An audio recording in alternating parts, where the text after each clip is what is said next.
ಕೊಲೆ ಕೇಸ್ನಲ್ಲಿ ಅರೆಸ್ಟ್ ಆಗಿದ್ದಾರೆ ನಟ ದರ್ಶನ್. ಹಾಗಂತ ನಟ ದರ್ಶನ್ ವಿರುದ್ಧ ಕೇಳಿ ಬಂದಂತ ಆರೋಪ ಇದೇ ಮೊದಲೇನಲ್ಲ. ನಟ ದರ್ಶನ್ ವಿರುದ್ಧ ಸಾಲು ಆರೋಪಗಳಿದ್ದಾವೆ. ಈ ಹಿಂದೆಯೂ ಹಲವು ಬಾರಿ ಕಾನೂನಾತ್ಮಕ ಸಂಕಷ್ಟದಲ್ಲಿ ಸಿಕ್ಕಾಕೊಂಡಿದ್ದಾರೆ ನಟ ದರ್ಶನ್. ಕೆಲ ತಿಂಗಳುಗಳ ಹಿಂದೆ ಮಹಿಳೆಗೆ ನಾಯಿಯಿಂದ ಕಚ್ಚಿಸಿದಂಥ ಆರೋಪ ನಟ ದರ್ಶನ್ ಅವರ ವಿರುದ್ಧ ಕೇಳಿಬಂದಿತ್ತು. ಈ ಸಂಬಂಧ ನ್ಯಾಯಾಲಯದಲ್ಲಿ ಪ್ರಕರಣವೂ ದಾಖಲಾಗಿತ್ತು. ಇದಕ್ಕೂ ಮುನ್ನ ಕಾಟೇರ ಚಿತ್ರದ ಸಕ್ಸಸ್ ಮೀಟ್ ವೇಳೆ ಕಾಂಟ್ರವರ್ಸಿ ಆಗಿತ್ತು. ಹೀಗೆ ದರ್ಶನ್ ವಿರುದ್ಧ ಸಾಲು ಆರೋಪಗಳು ಕೇಳಿ ಬರ್ತಾನೆ ಇರುತ್ತವೆ ಆಗಾಗ. ಮತ್ತಷ್ಟು ಡೀಟೇಲ್ಸ್ ನಮ್ಮ ಪ್ರತಿನಿಧಿ ರವಿ ಪಾಂಡೂಪುರ ನೀಡ್ತಾ ಹೋಗ್ತಾರೆ. ರವಿ, ವಿವಾದಗಳು ನಟ ದರ್ಶನ್ ಅವರಿಗೆ ಹೊಸ್ತೇನಲ್ಲ, ಕಾನೂನಾತ್ಮಕ ಸಂಕಷ್ಟಗಳು ನಟ ದರ್ಶನ್ ಅವರಿಗೆ ಹೊಸ್ತೇನಲ್ಲ.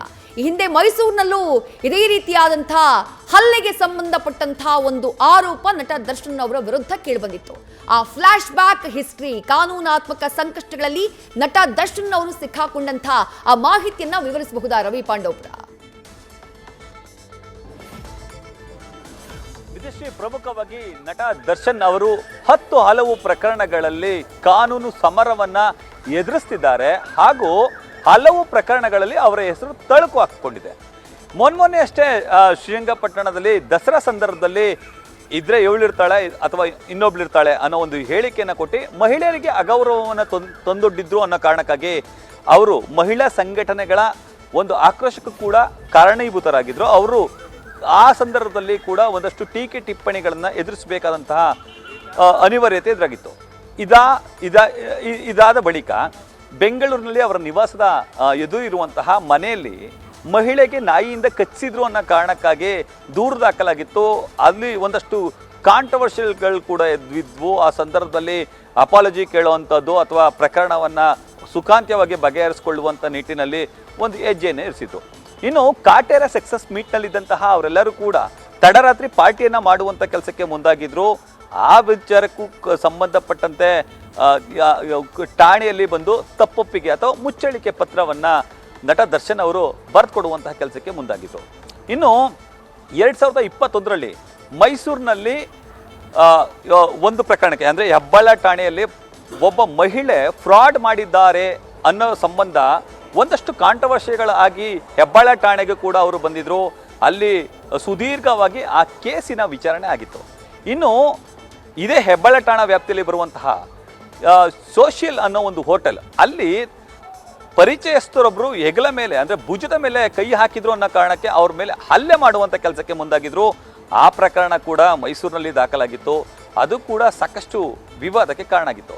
ಇನ್ನು ಇತ್ತೀಚೆಗಷ್ಟೇ ಅವರು ಒಂದು ಸಕ್ಸಸ್ ಮೀಟ್ನಲ್ಲಿ ಮಾತನಾಡ್ತಾ ಉಮಾಪತಿ ಗೌಡ ಅವರಿಗೆ ಗುಮ್ಮಸ್ಕಳ್ತೀಯ ತಗಡೆ ಈ ರೀತಿಯ ಪದಗಳನ್ನು ಬಳಸಿ ಅದು ಕೂಡ ಒಂದು ವಿವಾದಕ್ಕೆ ಕಾರಣ ಆಗಿತ್ತು. ಆ ಸಂದರ್ಭದಲ್ಲಿ ಇಬ್ಬರ ನಡುವಿನ ಮುಸುಕಿನ ಗುದ್ದಾಟಕ್ಕೆ ಕಾರಣ ಆಗಿತ್ತು.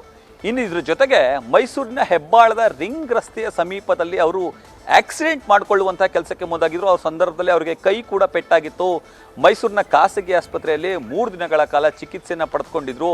ಅಲ್ಲಿ ಓವರ್ ಸ್ಪೀಡ್ ರ್ಯಾಶ್ ಡ್ರೈವಿಂಗನ್ನು ಮಾಡಿದ್ರು ಅಂತೇಳಿ ಅವರ ವಿರುದ್ಧ ಕೂಡ ದೂರು ದಾಖಲಾಗಿತ್ತು. ಇದೆಲ್ಲಕ್ಕಿಂತ ಮುಖ್ಯವಾಗಿ 2011ರಲ್ಲಿ ತನ್ನ ಪತ್ನಿಗೆ ಅವರು ಹೊಡೆದಿದ್ರು, ಹಲ್ಲೆಯನ್ನು ಮಾಡಿದ್ರು ಅನ್ನೋ ಕಾರಣಕ್ಕಾಗಿ ಸುದೀರ್ಘವಾಗಿ 30 ದಿನಗಳ ಕಾಲ ಸೆರೆವಾಸವನ್ನು ಕೂಡ ಅನುಭವಿಸಬೇಕಾದಂತಹ ಪರಿಸ್ಥಿತಿ ದರ್ಶನ್ ಅವರಿಗೆ ಎದುರಾಗಿತ್ತು. ಅದಾದ ಬಳಿಕ ಸಾಕಷ್ಟು ಸಂದರ್ಭಗಳಲ್ಲಿ ಅವರು ಪೊಲೀಸ್ ಠಾಣೆಯ ಮೆಟ್ಟಿಲಿರೋದು ಹಾಗೂ ಈ ರೀತಿಯ ಪ್ರಕರಣಗಳಲ್ಲಿ ಸಿಲುಕಿಕೊಳ್ಳೋದು ಸರ್ವೇ ಸಾಮಾನ್ಯ ಆಗಿತ್ತು.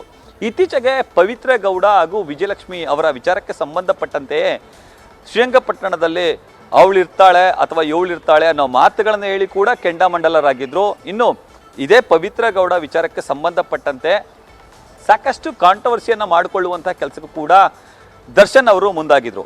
ಈಗ ಪವಿತ್ರ ಗೌಡ ಹೆಸರಿನಲ್ಲೇ ಅವರು ಯಾರೋ ಮೆಸೇಜ್ ಮಾಡಿದ್ರು ರೇಣುಕಸ್ವಾಮಿ ಅನ್ನೋ ಕಾರಣಕ್ಕಾಗಿ ಅವ್ರನ್ನ ಕರೆತಂದು ಕೊಲೆ ಮಾಡಿದ್ದಾರೆ ಅನ್ನೋ ಆರೋಪವನ್ನು ನಟ ದರ್ಶನ್ ಅವರು ಎದುರಿಸುವಂತಹ ದುಸ್ಥಿತಿ ಎದುರಾಗಿದೆ. ಹೀಗೆ ಸಾಲು ಪ್ರಕರಣಗಳಲ್ಲಿ ಹಾಗೂ ಪೊಲೀಸ್ ಠಾಣೆಗಳಲ್ಲಿ ಕಾನೂನು ಸಮರಗಳಲ್ಲಿ ದರ್ಶನ್ ಅವರು ತಳುಕು ಹಾಕಿಕೊಳ್ತಿದ್ದಾರೆ. ಜೊತೆಗೆ ಅವರು ತಮ್ಮ ಹೆಸರಿಗೆ ತಾವೇ ಮಸಿಯನ್ನು ಬಳೆದುಕೊಳ್ಳುವಂಥ ಕೆಲಸಕ್ಕೆ ಮುಂದಾಗ್ತಿದ್ದಾರೆ. ವಿದೇಶಿ ನ್ಯೂಸ್ ಫಸ್ಟ್ ನಿರ್ಭೀತಿಯಿಂದ ನಿಮ್ಮ ಪರವಾಗಿ.